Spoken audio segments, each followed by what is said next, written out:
Olá, eu sou o Fernando Campos, diretor de Operações e Infraestrutura Tech aqui na Vivo e sejam muito bem-vindos ao episódio da trilha de Inteligência Artificial do Papo Carreira Tech. Antes de mais nada, eu quero fazer minha autodescrição. Eu sou um homem branco, uso barba, cabelo curto, estou usando uma camisa cinza, um relógio e uma calça preta. Já falamos sobre os conceitos de IA da vida real, dados IA. E agora chegou a hora de falar sobre estratégias omnichannel e como a IA vem sendo atuante nesse tema. Nos últimos anos, vimos o conceito de omnichannel evoluir, passando de coordenação entre canais de vendas para uma abordagem verdadeiramente integrada que melhora a experiência do cliente. A grande pergunta é, como a IA vai poder transformar essa integração? Bora lá? Roda a vinheta.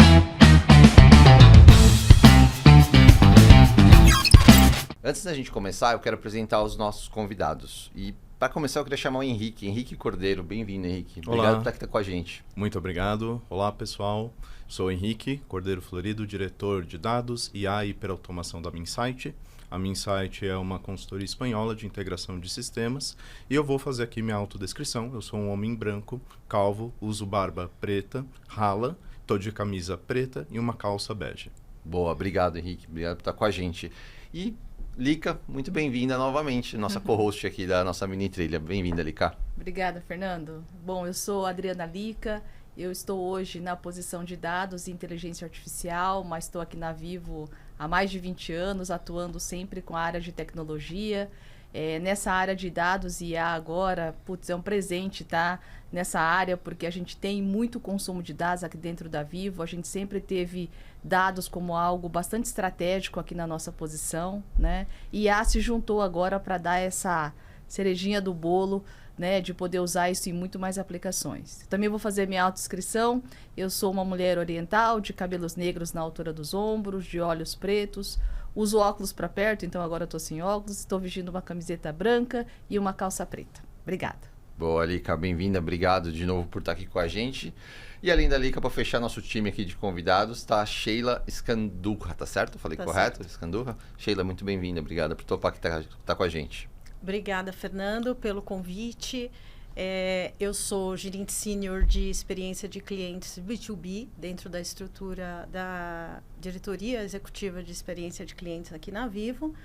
Sou uma mulher branca, loira, cabelos lisos, na altura do ombro. Estou vestindo olhos castanhos, estou vestindo uma blusa branca, uma saia verde. Estou muito feliz desse convite. Acho que o papo vai ser muito interessante, porque omnicanalidade e a experiência do cliente tem tudo a ver. Obrigada. Para a gente começar, o que é a experiência do cliente? Qual que é o papel dessa área dentro da Vivo? Acho que o nosso papel aqui é melhorar a nossa relação com o cliente, né? Então, a gente sabe que hoje, se a gente quiser ter um processo melhor, uma melhoria contínua, uma relação, uma satisfação melhor, a gente vai ter que conhecer cliente. E conhecer cliente é saber como é a experiência dele e como a gente quer que essa experiência se torne. A experiência nada mais é que a relação com a Vivo, né? Então, como que a gente enxerga esse cliente? Que informações a gente tem desse cliente? O que ele quer quando ele vem comprar ou consumir alguma coisa conosco, né? Como ele trabalha no dia a dia? Nós temos clientes empresariais, então que empresa que ele tem, né? Como ele se relaciona com a gente, seja com pessoa física ou pessoa jurídica. Então, eu enxergo essa área como uma área que ela é muito ligada ao negócio, ao business, porque ela vai entender o cliente e trazer as oportunidades para dentro de casa. É uma área discutativa, então. É uma área discutativa, é uma área que serve ao cliente, mas que também serve ao negócio, trazendo essa relação, né? E no final, relacionamento é conhecimento, né? Se a gente quer se relacionar, a gente tem que conhecer. Eu acho que essa troca é o que faz a área tão relevante. E agora a nossa diretoria executiva aqui faz esse papel de forma muito importante. Diretoria da Carla Beltrão, inclusive, Carla certo? Beltrão. Que também é responsável pelo cuidado com o nosso app, né? A Carla esteve aqui com a gente contando sobre a experiência do nosso cliente, do nosso app, que é muito interessante. Mas eu acho que eu te interrompi, Lica, você ia fazer um comentário. Eu ia pegar um gancho aqui da Sheila, que ela fala, a gente precisa conhecer bem o cliente, né? O que é o conhecimento do cliente? São os nossos dados, né? E eu, como área de dados, posso dizer de cadeirinha que hoje o maior uso de dados que a gente tem na Vivo é para customizar a oferta do cliente e para personalizar a jornada dele. Quer seja num canal físico, quer seja num canal digital.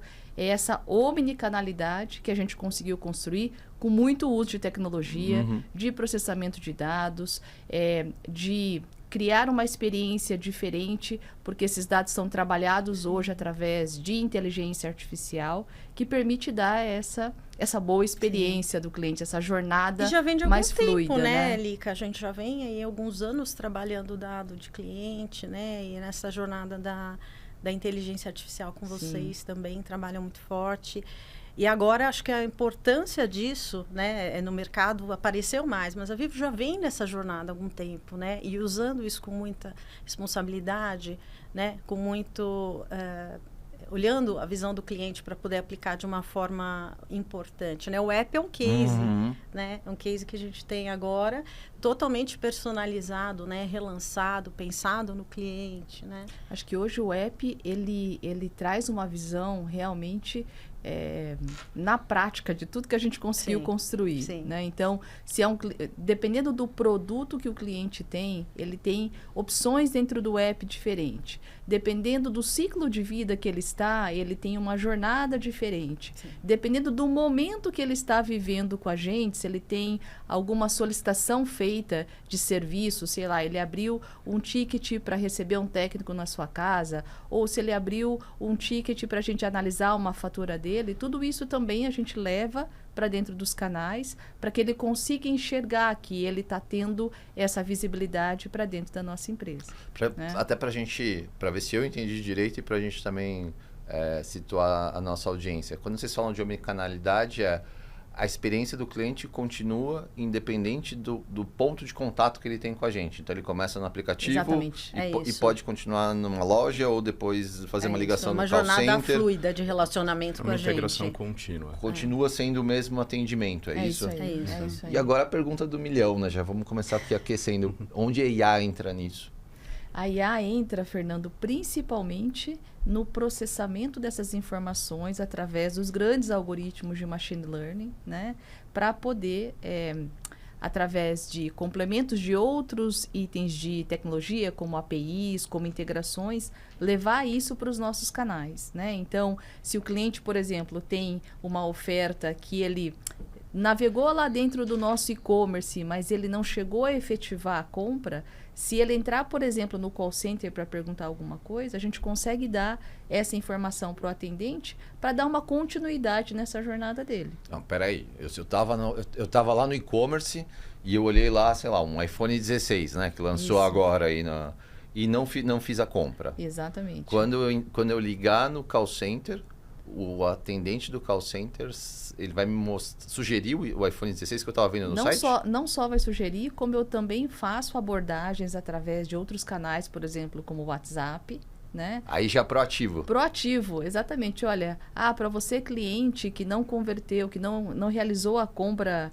final desse produto aqui, tá aqui a sua oferta, né? Tá lá com alguma vantagem que a gente queira oferecer, dependendo dos outros produtos que ele já tem aqui na Vivo. Então, essa integração de dados permite que você tenha N pontos de contato com esse cliente. É uma questão de hiperpersonalização também. Sim. Quando você lida com esse tipo de situação, você está falando primeiramente em gestão de dados em tempo real e distribuição isso para os pontos que estão com contato com o seu cliente. Então, você pode ter a IA fazendo essa segregação de qual cliente tem aquela determinada oferta, qual cliente é mais propenso a fazer aquela aquisição, que canal é mais aderente para aquele cliente. Ele pode ter iniciado a jornada no app, mas ele tem um histórico de compras de finalizar no e-commerce. Então, você pode fazer esse direcionamento e a IA te auxilia a fazer essa conclusão. Eu vou ser obrigado a fugir do roteiro que eu fiquei curioso aqui. São dezenas de milhões de clientes. Como que você clusteriza esses clientes, né? Assim, como que você fala assim, o Fernando teve uma ação no e-commerce. Como você pega o dado do Fernando e guarda numa gaveta e depois quando o Fernando você abre a gaveta? Fernando, são muitas variáveis. Como que dispara nesse processo todo? São muitas variáveis. E aí eu vou tentar explicar um pouquinho pelo lado tech, tá? Que é a famosa MarTech. Hoje em dia a gente tem uma arquitetura de marketing digital que te permite trabalhar todas essas variáveis, né? Então, primeiro, essa questão do real time vem muito através do CDP, que é o Customer Data Platform, que recebe todos esses eventos que estão acontecendo, informações que o cliente tem, por exemplo, a própria geografia dele, onde ele está, né? Ou então, se tem alguma questão de produto recém-adquirido, ciclo de vida do cliente, está tudo dentro da CDP. Isso é integrado com um grande motor, é um engine inteligente, né?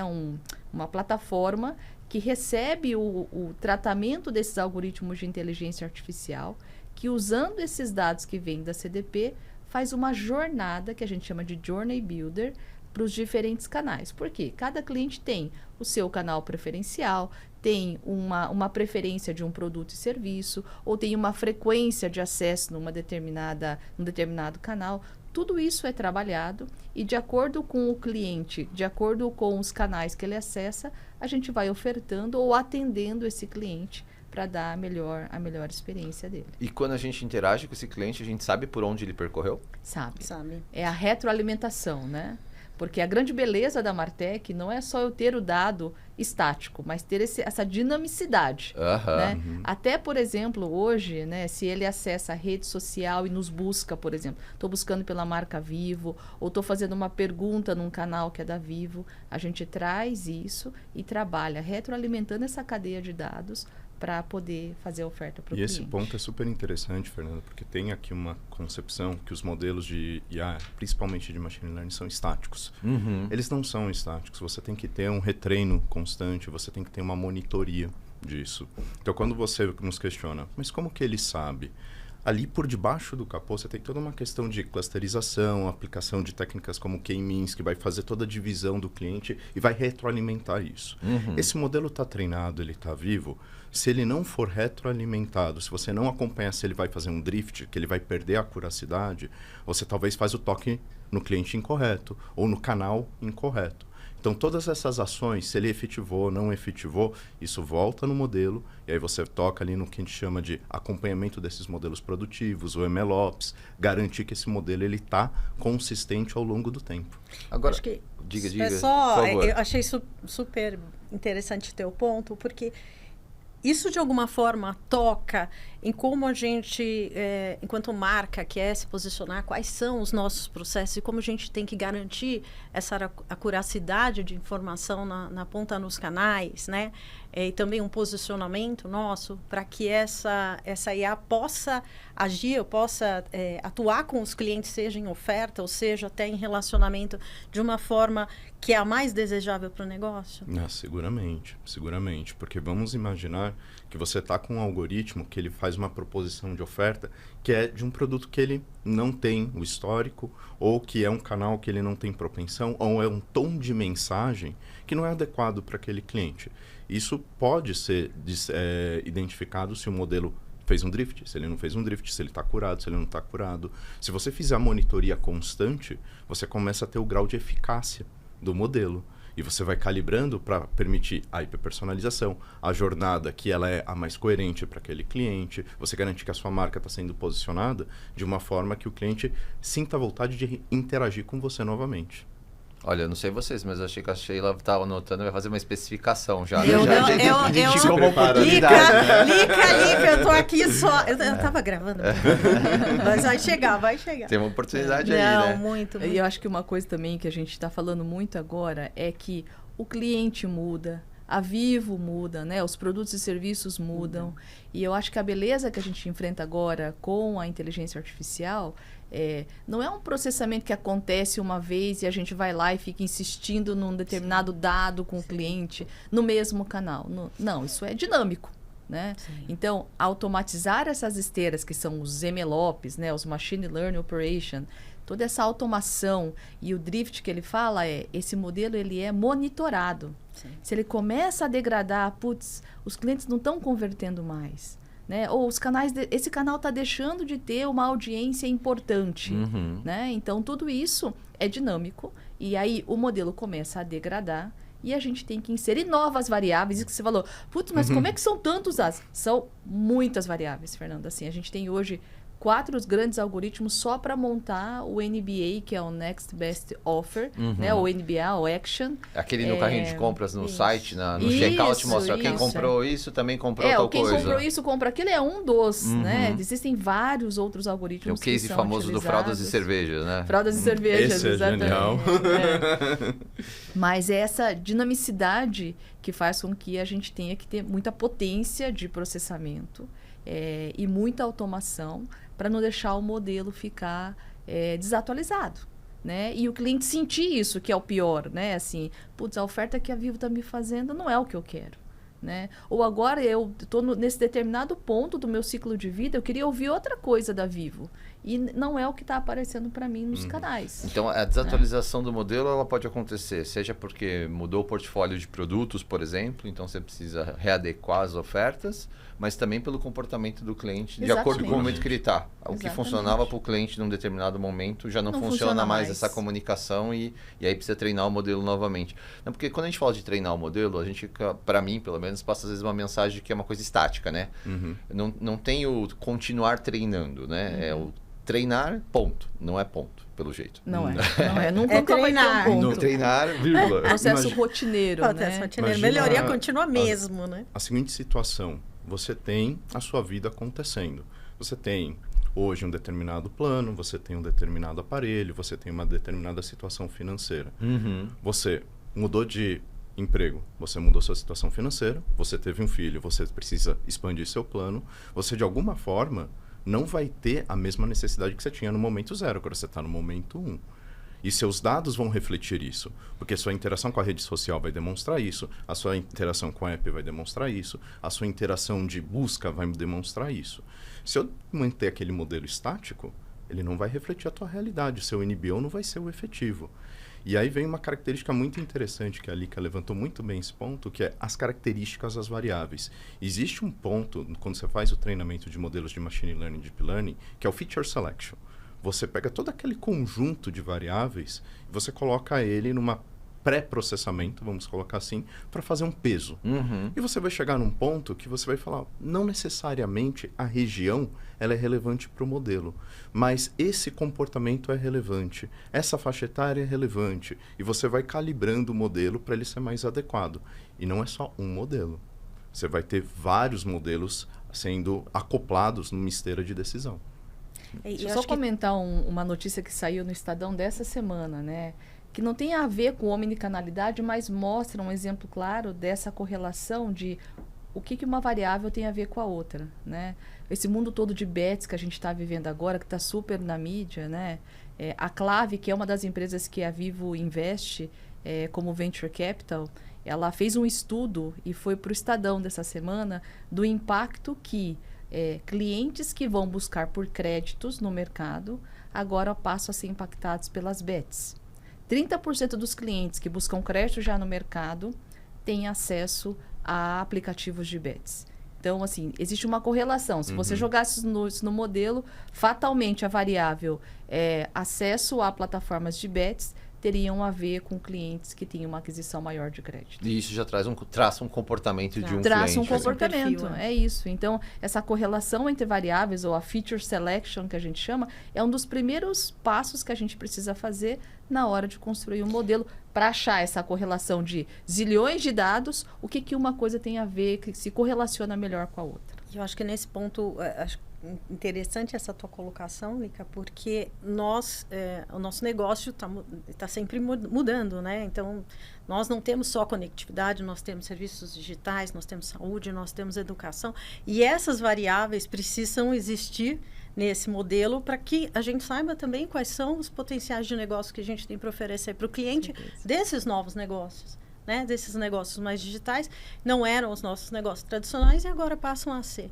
Então, é importante isso, né? Como você fala, a avaliação entre ter um aplicativo de bet e pegar crédito, né? Então, é um mercado que a gente está atuando agora com o VivoPay e assim por diante, né? Então, a gente tem que estar sempre mexendo esse modelo com esses ingredientes, vou dizer assim, né? De uma forma mais simplista, para poder ter a oferta certa e capturar a necessidade do cliente ou o ponto de vida dele também no momento certo. Né? E uma forma de retroalimentar o modelo é o próprio feedback do cliente. Exatamente. Por exemplo, se a venda foi convertida, imagino que seja um feedback positivo, né? Ou seja, todo o processo deu certo, é isso? A gente pode falar que basicamente todas as nossas jornadas são tagueadas, né? Então, os cliques que o cliente faz, por onde ele navega, tudo isso vira informação para a gente. Mas, claro, a transação também é uma informação, né, Fernando? Então, se ele faz uma aquisição ou se ele abre um ticket com a gente para fazer algum tipo de análise, tudo isso é retroalimentação que a gente está recebendo também. E contribui para os modelos. Muito legal. Que você tem modelos que são essa característica do aprendizado para o reforço e você faz esse reforço positivo. Né? Então, você ter a conversão é um reforço positivo. Podem existir modelos que a retroalimentação é o comportamento do cliente ao longo da jornada. Porque você não vai ter efetivamente ali uma conversão. Pode ser num sistema de atendimento. Pode ser a satisfação do cliente, por exemplo, não necessariamente uma venda. Exato. Então, se ele der lá na nota de 1 a 5, deu nota 5 para aquele atendimento. Excelente. Você usa essa experiência para retroalimentar o modelo, é isso? Mas a satisfação, ela traz um outro ponto do negócio que é a permanência de cliente, né? Que é a retenção. Que é a retenção. Então, assim, você tem um cliente que ele permanece mais, que ele adquire outros produtos. Então, a gente tem esse tipo de relação entre os clientes mais satisfeitos, né? Então, em média, os clientes mais satisfeitos adquirem 30% mais produto que o outro, ou alguma coisa nesse sentido, né? Claro que dependendo do segmento, mas vamos pensar não deixa de ser uma visão de negócio. Nós estamos falando de omnicanalidade, é multi-toque. Então, você pode ter a jornada começando num canal que tem uma conversão, que é uma efetivação de uma transação, e ele tendo um contato para a resolução de um problema. E aquilo vai estar sempre ligado àquela jornada do cliente. A Lika posicionou o CDP ele é para ser o ponto central de tudo que aconteceu com o cliente. Se você não tratar todas essas informações do que foi feedback positivo ou negativo em diferentes toques e levar isso para os modelos, você vai levar a uma miopia do que está sendo assertivo ou não. Entendi. Então, tem que considerar também a omnicanalidade na retroalimentação. Eu vou pegar um gancho aqui, hein? E essa omnicanalidade também são muito complementadas pelos nossos bots que a gente tem. Né? Hoje a gente tem, principalmente dentro do app, a gente já tem hoje um botzinho que atende o cliente e que, inclusive, ele guia o cliente para os principais pontos do app para poder identificar onde ele precisa clicar direitinho. Mas também a gente tem os bots no WhatsApp, né? Que permite que o cliente tenha esse atendimento ou tenha essa atenção 24/7. Que muitas vezes o ser humano não consegue estar 24/7, mas o bot consegue estar lá. Né? Então, a gente tem bots em vendas, né, para converter vendas de produtos móveis, fixos, ou mesmo a totalização, né, do cliente. A gente tem os bots para fazer o tracking logístico. Então, se você faz uma compra de um determinado produto, todo o acompanhamento do pedido são os bots que também interagem com o cliente. Na própria cobrança, né, quando o cliente tem que fazer uma negociação de dívida com a gente, também tem bots que também entram nessa prática. É uma IA mais tradicional, né, que a gente chama das famosas árvores de decisão ali, mas não deixa de ser a omnicanalidade, né? São os diversos canais que o cliente pode interagir e que tem IA como motor aí por debaixo de tudo isso. Que no final das contas a tecnologia ela é secundária nesse papel. No final das contas o grande X da questão é ter uma experiência bacana para o cliente, né? Isso, se a árvore de decisão resolve bem o problema, tá tudo bem, né? E também respeitar o canal que ele escolhe, né? Tem cliente que gosta de falar com a gente por vários canais, como o exemplo que você deu, né? Ele começa no e-commerce, depois ele vai para o call center, ele passa numa loja nossa, né? Ele tem uma relação com um bot, ou está no próprio app. Então, o cliente tem essa possibilidade de escolher onde mais convier para ele naquele momento, né? E tem coisas que são rápidas, são bem transacionais, rápidas de resolver. E tem coisas que precisam de mais acompanhamento, que muitas vezes o cliente pede esse acompanhamento até de um humano. Então, tem cliente que tem preferência por falar no call center, né? E acho que a gente tem que respeitar isso enquanto experiência de cliente. A tecnologia nos provê essa possibilidade, né? De saber e de, em qualquer canal que ele quiser ir, a gente conseguir dar o acompanhamento de uma forma fluida, né? Que ele não tenha seja mais autossuficiente, né? Ou mais assistido. Mais autossuficiente ou mais assistido, que ele saia com aquilo que ele estava buscando, né? Com aquela necessidade atendida, seja uma compra, seja um atendimento, né? E aqui tem uma questão que não é só IA para resolver tudo. Quando a gente está falando aqui de bot, ou está falando de uma árvore de tomada de decisão, ou de ter essa jornada do cliente sendo assistido em qualquer ponto, a IA ela pode disparar integrações com diversos outros tipos de tecnologia. Você pode ter automação, você pode ter uma IA iniciando uma automação, você pode ter a IA acionando um reporting, você pode ter a IA retroalimentando um CRM, tomando uma ação de marketing, caminhando ali pelo caminho do MarTech, levando isso para um posicionamento estratégico. Existe hoje um estudo da CX Trends, que é fomentado pela Zendesk, que 73% das empresas entendem que IA vai revolucionar essa forma de omnicanalidade.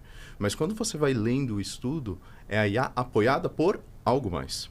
Seja sistemas de suporte à decisão, seja toda essa questão de automação, seja você transformando a jornada física. Então, é como se fosse um copiloto para todos esses fatores que você tem dentro da organização que permitem tratar o cliente ou tomar decisão. Entendi. E agora, olhando um pouco para o futuro, o que vocês acham que tem de oportunidade aí quando a gente fala de IA, de omnicanalidade, que ainda não foi explorada, mas tem muita coisa boa vindo? O que vocês enxergam? Eu vou falar um pouco sobre os desafios que eu vejo do lado da tecnologia, né? Então, quando eu olho para todas essas jornadas, o real time faz uma grande diferença, né? E a gente, como uma empresa que tem um volume de dados muito grande, está sendo muito demandado novas tecnologias para tratar esse dado em streaming e poder jogar isso para as pontas, né? Porque não existe IA sem o dado, né? A gente já falou isso nos episódios anteriores, e ter esse dado streamado ou na menor latência faz muita diferença para essa arquitetura toda de MarTech que a gente está vivendo, né? Quando você fala de streaming, Lica, é quando uma coisa eu vou buscar o dado em algum lugar.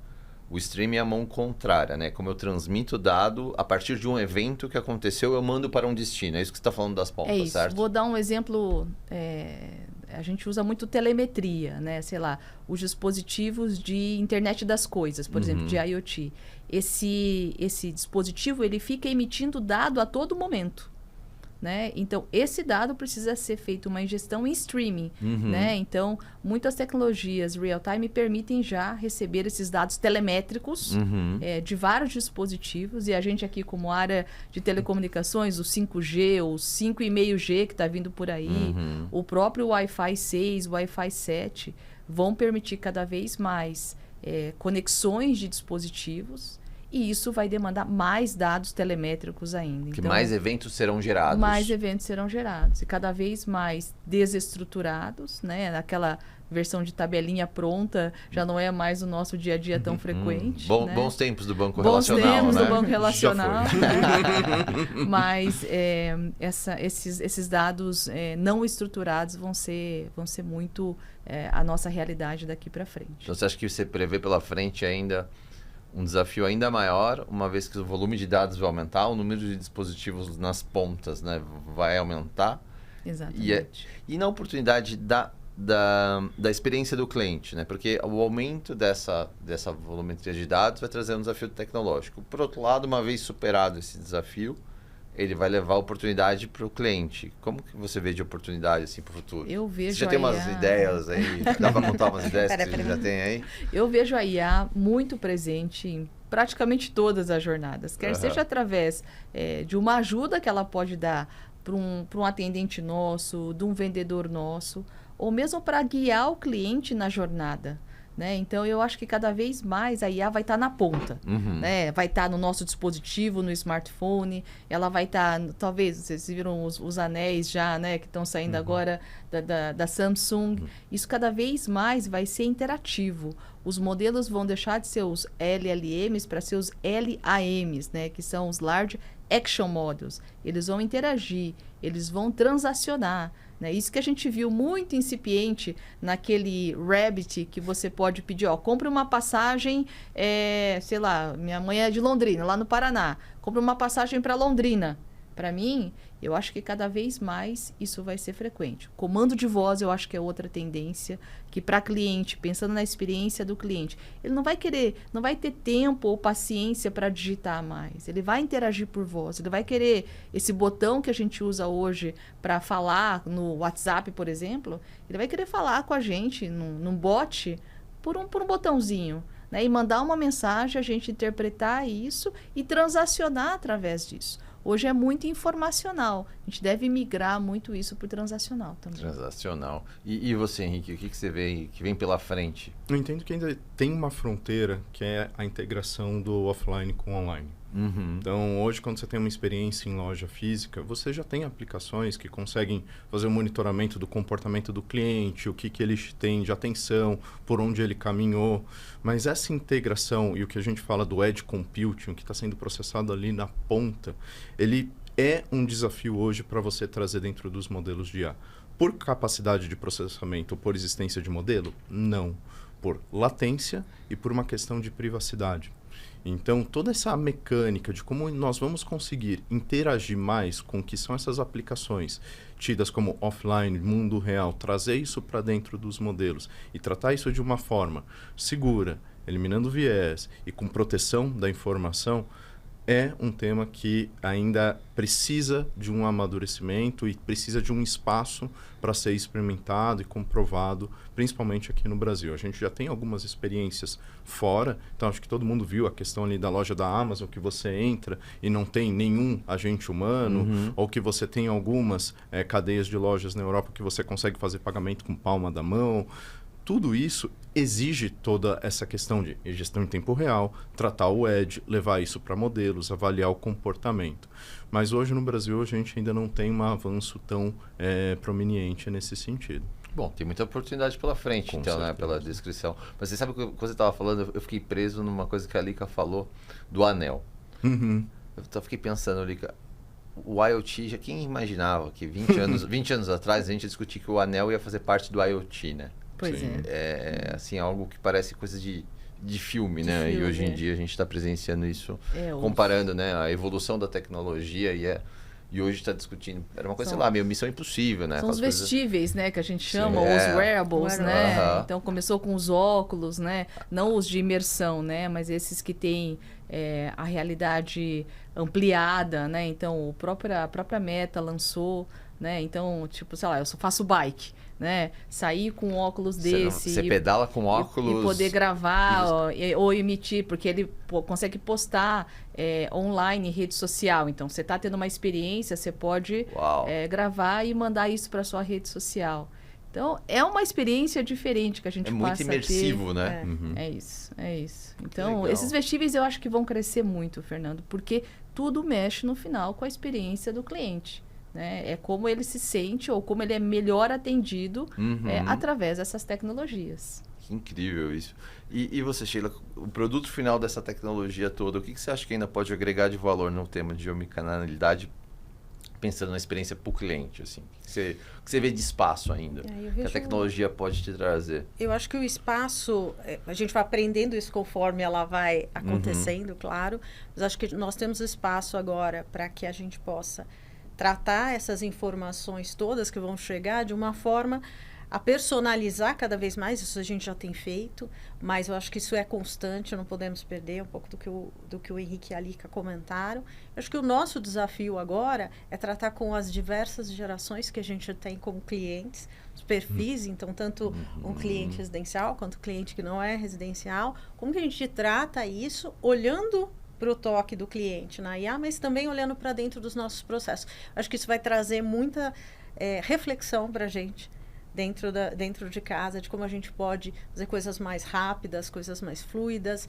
e pode trazer, sim, porque não, muita inovação para a gente ainda dentro desse segmento. Acho que tem espaço para a gente inovar, para a gente testar mais algumas possibilidades, né? Eu só fazer um complemento nessa fala da Sheila. Tem uma coisa que a gente está testando agora, que é o Sentiment Analysis, né? Que é análise de sentimento. Sim. A gente tem um produto chamado iAjuda, até que a gente comentou aqui em algumas das trilhas, né? E que é hoje a grande ajuda para o nosso atendente de call center. Né? Ele é um copiloto, né? Ele é um copiloto hoje para o atendente de call center e para lojas próprias também, na parte de vendas. E a gente está entrando agora com uma solução de fazer o Sentiment Analysis ainda offline, né? Então, a gente utiliza as gravações que a gente tem dos atendimentos que a gente faz para poder interpretar a causa raiz desse problema e retroalimentar a cadeia, né? Jogar isso para um treinamento melhor para o nosso call center ou para resolver problemas internos que nós temos nos nossos processos, aí olhando um pouco para o nosso escritório, para o nosso dia a dia como empresa, né? Mas a tendência é que o Sentiment Analysis vá para o real time, né? Que a gente conseguir capturar a intensidade que o cliente chega na nossa linha de frente e calibrar a forma como a gente atende esse cliente, fazendo essa análise de sentimento na ponta. Conforme ela está acontecendo. Exato. E isso depende, claro, né? Isso só é possível agora. Se você pensasse nisso há um tempo atrás, Fernando, era caríssimo. Não parava de pé. A gente sempre quis fazer algo parecido, mas nunca parou de pé por uma questão de custo. Sim. As ferramentas, as plataformas, as capacidades tecnológicas demandavam um custo altíssimo. Com o advento dos modelos, os modelos de LLM vieram com muita capacidade multimodal, que a gente chama, de interpretar texto, interpretar vídeo, interpretar voz, né? Em real time, inclusive. E isso barateou muito. Então, pra você ter uma ideia, a gente está usando uma ferramenta open chamada Whisper, que está aí para todo o mercado utilizar e, claro, vai demandar uma capacidade hoje que é permitida, né? Por exemplo, as GPUs que a gente tem da NVIDIA ou as NPUs que a gente tem da Huawei, né? Todas são máquinas que vão trazer essa capacidade de processamento para que essa experiência seja possível para o cliente final. Então, esse avanço tecnológico também foi muito importante para que a IA pudesse evoluir muito. Que incrível isso. Enquanto você fala, eu sempre volto para o pensamento da quantidade de informação que transaciona ao mesmo tempo, né? Porque muitos clientes são atendidos ao mesmo tempo, muitas vendas acontecem. E quando a gente pensa numa empresa como a Vivo, né, que atende o Brasil todo, são diversas regiões com culturas diferentes, né? Microculturas ali, culturas locais, né, digamos assim, por região. É muito interessante esse momento e é muito... eu tenho vontade de ler um dia, né? Uma pena que eu acho que eu não vou estar aqui, mas eu queria ver o que os livros de histórias vão contar sobre esse momento, né? Como que foi esse processo de transformação, né? Ontem a gente teve a celebração dos 25 anos da Fundação Telefônica. A gente teve um professor de Harvard que veio dar uma aula para a gente aqui da IA aplicada em educação. E ele fala muito da AGI, né? Que é essa IA... generalizada ou genérica, com uma capacidade muito próxima do ser humano.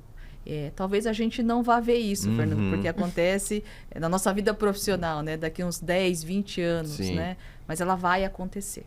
Vai acontecer por tudo isso que a gente está falando. Por essa aceleração das capacidades computacionais que vão chegar no nível das sinapses humanas, então vão chegar a ter capacidade para processar tudo isso em tempo real. E, claro, a evolução dos grandes modelos que a gente já vê agora e que deve evoluir mais para frente também.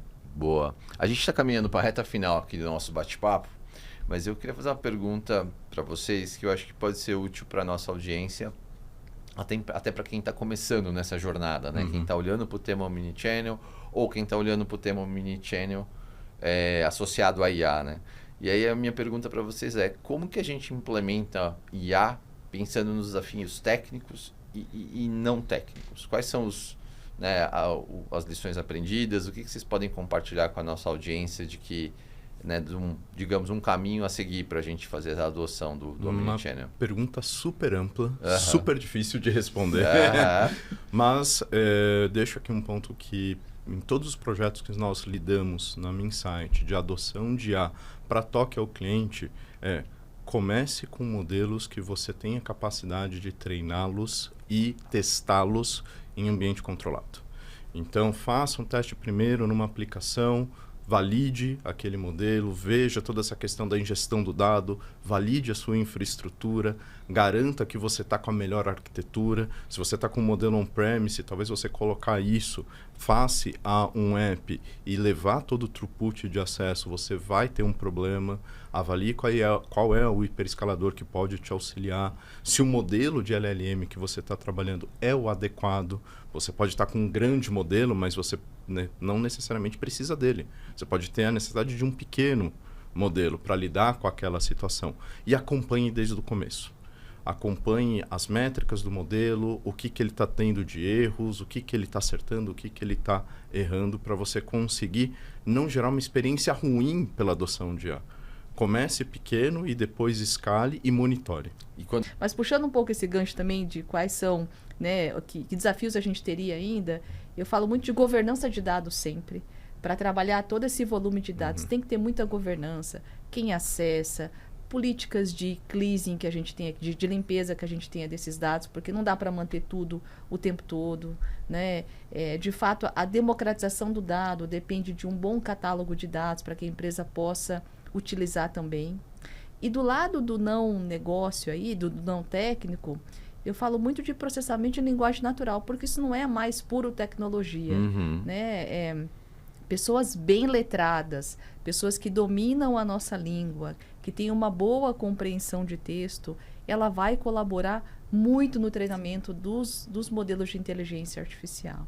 Muito bom, muito bom. A gente está finalizando a nossa trilha de inteligência artificial. Primeiro, né, dizer que foi muito divertido. Eu aprendi muito com vocês, inclusive. Não é a minha super área de conhecimento. Estou aprendendo aqui com a Lika e com o resto do time.